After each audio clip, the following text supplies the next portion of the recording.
Hello everybody and welcome back to the Prince of Persia 2008 walkthrough. It's time for us to head to the final fertile ground of the Vale, which is called Heaven's Stair. And I have to say, it's a pretty awesome level. There's a bit of danger that's going to occur, and it's very interesting because it also introduces another new mechanic. I mean, to be perfectly honest, they kind of are going to keep introducing new mechanics all the way up until the end of the game, which is very good, really, because even though it does get a little bit stale after a while, no one has been inside this place for 10. You do come up against a lot of new things as you play through, which is great. Ready to climb to the stars? How many times have you used that line? Let's go. An observatory. I have no idea how many times he's used that line, but it sounds like a really cheesy one. Might be the end of it. Your people cut yourselves off and then stared at the stars. Stars tell us the time. Well, the seasons. this is very true, and they're also very pretty. That's a lot of use when you don't go anywhere. You know it's been proved by scientists that all people who stare at the stars are crazy. Anyone who hopes for something better is crazy. You said it, People who stare at the stars aren't crazy, partly because there are a number of scientists who stare at stars, therefore they cannot, well, they can call themselves crazy, but that seems a little bit going against the grain of what it means, because you can't necessarily accurately say that someone else is crazy if you are technically defining yourself. It kind of just doesn't work. And now for what is actually, I think, the first time we actually have to defeat a soldier of Ahriman in the middle of a level. Because normally they are just kind of between levels, but this guy is actually in the middle. I mean, it's not quite the middle because there's quite a bit of the level to go, but still, it kind of is on the way to the fertile ground, which doesn't really happen. They are, but the Alchemist experimented on them. He supplied Ahriman's army with machines and weapons forged from corruption. I have to say that sounds slightly terrifying. Me about destructive war machines before we leap into the attack. He won't have had time to construct much since his release. That wasn't really a machine, that was a kind of soldier of Ahriman. I meant tell me about so, the Alchemist yeah. can manipulate corruption, make it do his bidding. At the height of his power, he molded it into machines, vast rolling cities that destroyed all before them. Okay, now I'm wishing you hadn't told me about them. What now? Need to be a little less fickle, Prince. It's not going to do you any good. Especially considering who we're heading to after the Alchemist has been finally defeated. Yeah, this is once again proving why the Breath of Mars is really awesome. And now we get to a rather interesting room. So we get into the middle and there's this really weird green glow. I can't see any other way. We'll have to reach the yeah. It's quite odd, and then we have to use the Breath of Mars to get to the top of these tanks and pull some levers. Well, there's more like pull a ring to move a kind of cog and get back down to the ground to activate it.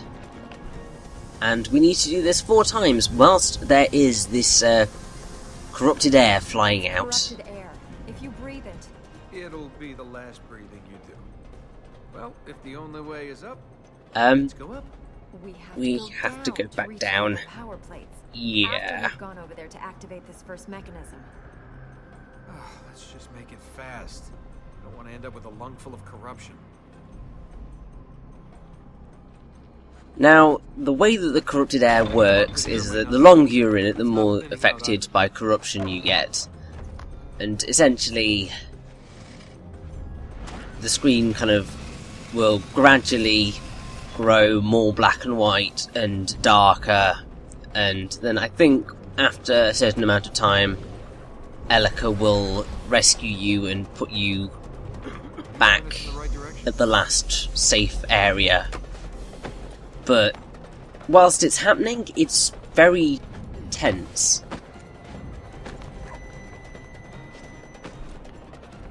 So yeah, you can sort of see what starts to happen whenever you wait a little bit too long in the air. It's very stressful, considering you can't die in this game. It is one of the few moments, and I say this room in particular is very, very good at making you feel stressed. Because you're kind of just like, I have no idea what's going on, this is potentially the first time I have ever come across this, and it's not good. Now I believe that this is probably going to be the worst thing of being stuck in the corrupted air, because I fell down, which was really stupid of me. Also, what's quite cool is that you can see on the Prince's model, he gets all the corruption all around him that you saw when he got hit by the Alchemist in the last area. It's a really nice little effect that they do that as you stay longer and longer in the corruption, it kind of appears. Just a nice little touch, I think.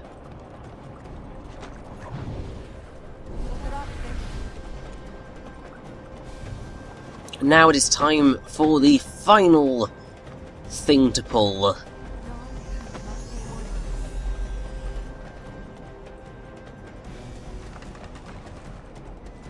And then we can use the crank to get up the elevator and show the Alchemist what we're worth. Because he's spoken a lot about a variety of things, and we really just need to stick it to him, to be honest. It's clearing. Then let's get to the top before the Alchemist chokes us off again. It would certainly be a good idea to do that, because I'd rather not get choked off again. We are going to run into that corrupted air again throughout palaces in the city, but Where was the Alchemist going? there's not really anywhere quite like that room where you encounter it here. Most times it's kind of maybe in a corridor that you need to get through, or kind of on your way up a tower. There's a section where it is like that. Now this is fun!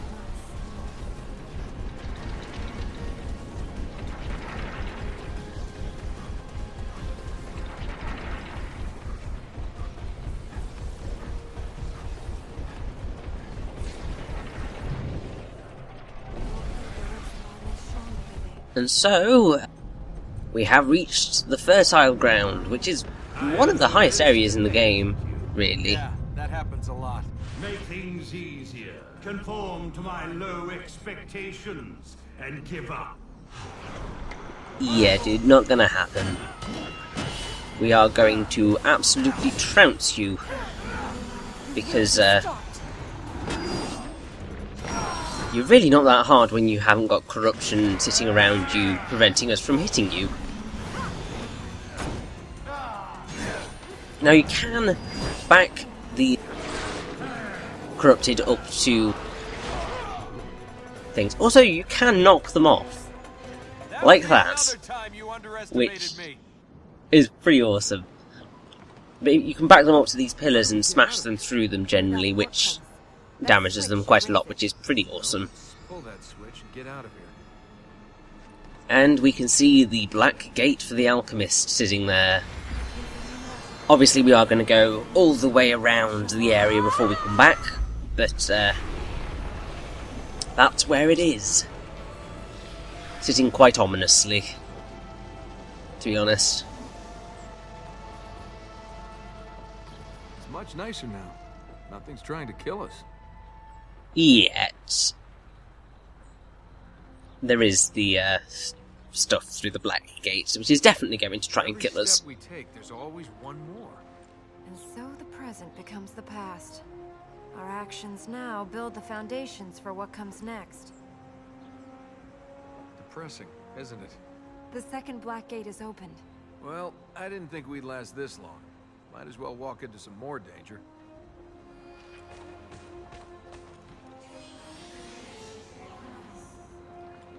The only thing that does annoy me is that the second you get anywhere near the Black Gates, they get opened, He knows the corruption in this which land better than is most. irritating when you His knowledge walked will into a have light little scene way and to then go. the cutscene Knows starts. this land? The Alchemist lived here. He was an Ura, until his quest for immortality overtook him. Now we must take the thing he sold his soul to keep. You know, for a delicate flower of a princess, you've got a ruthless side. I like how he said that when there was a very red light on her face. Quite well done, to be honest. Now, what kind of they were talking about there with the Alchemist is kind of one of the things why he is certainly less evil than the Hunter, but still rather evil. Because his quest for immortality was out of a fear of death, really. Which is a perfectly reasonable thing. Everyone is scared of dying. And death, speaking of death, is kind of quite taboo. So, wanting to become immortal to avoid death is a perfectly reasonable... well, it's kind of a perfectly reasonable reason to sell your soul, because if it would make you immortal, and you're happy to do that, then fair dues, but then all of the experiments on people and the corrupted machines of war makes him quite a bit worse than particularly the warrior. The warrior is essentially the most noble of the corrupted, which is something we will see when we actually get to covering his fertile grounds. But I do really like that there is that kind of cross-correlation. I think that's probably correct to dub it. It's basically the whole thing of they get easier as you go from right to left, but they also get more evil as you go right to left. I know for a fact that I described it slightly differently earlier on, because I was like, it gets harder going left to right, but you know what I mean at this point. I'm just kind of blathering now. And still those light seeds taunt me. Soon you will be mine, and you will no longer be able to taunt me. I hope this isn't poisonous. Although I'm still kind of slightly in awe at this game's draw distance, particularly when it comes to the light seeds. I mean, with everything else, certain things kind of pop in and pop out as you move about, but the light seeds are pretty visible, even when you're very, very far away, which is a really, really awesome touch.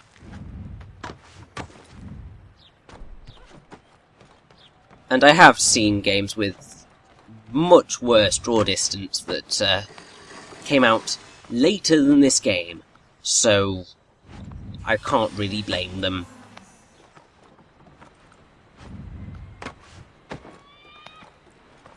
Also, I should probably say that in a recent interview from when this commentary is happened, That's a long drop. it was After brought you, up that Oh no, you're the guest here. Ubisoft After you. are working on a new Prince of Persia game. They're just letting the franchise breathe. Because after, I think it was Forgotten Sands in 2010, they have not gone anywhere near the franchise at all. Which is sad, but I can kind of understand why it's happened, because Prince of Persia 2008 didn't do particularly well in the grand scheme of things, and if I recall correctly, Forgotten Sands didn't do that well either, and that was in the same canon as the Sands of Time. So, yeah.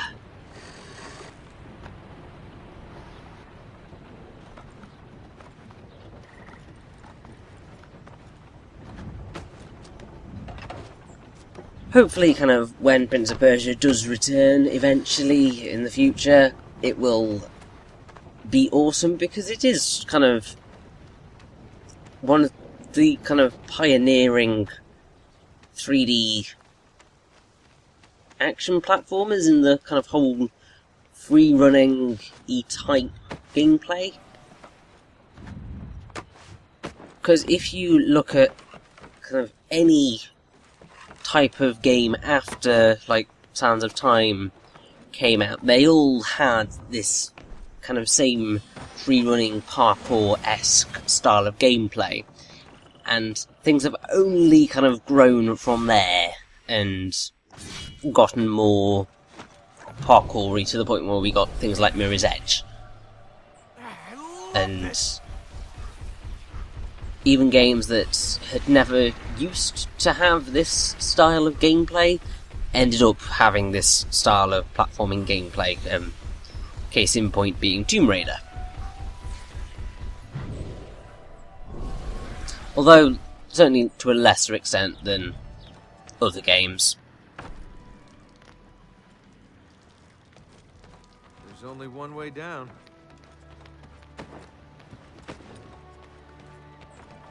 But I have to say, I am very, very, very grateful for how easy all of the light seeds in the Heaven's Stair were to find.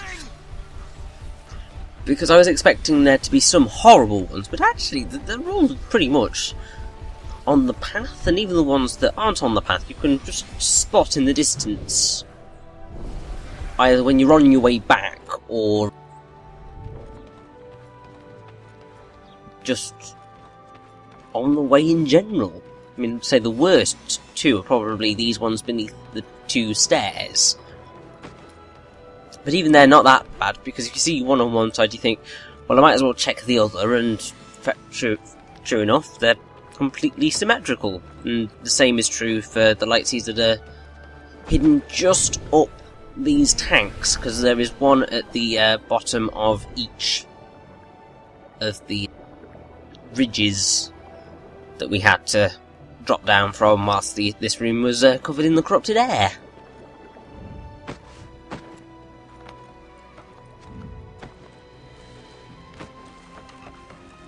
And then, after that, we can get to the top and head to the Black Gate, meaning that our final fight with the Alchemist is coming up very shortly.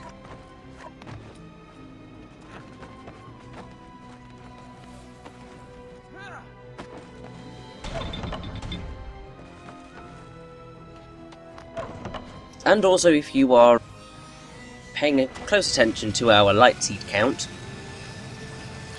we are also very close to getting enough light seeds to go to the temple again and get our final power plate power, which is the Hand of Ulmars, which is pretty awesome. I mean, it's essentially the same as the Step of Ulmars in its general principle of working, but it's unique enough to be memorable as not being exactly the same thing. There you go. Even if the similarities are remarkable.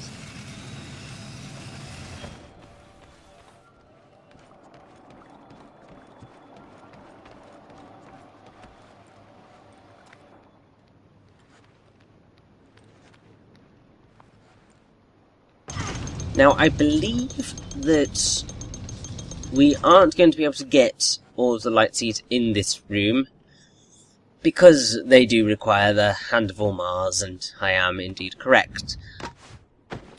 It's a bit irritating, but if you have the Hand of All Mars before coming to the Heaven Stair, or before kind of trying to get all the light seeds in the Heaven Stair, you can easily get all the light seeds in one fell swoop, because there is a ring that opens that door there for you, which is quite nice and helpful. And here we go, it's our final run before we head through that gate and take on the Alchemist. And we are going to make him suffer for all of his alchemical experiments, because this game has got that very heavy anti-technology thing going for it, and you kind of need to follow through. So, let's go beat the Alchemist. Shall we go on?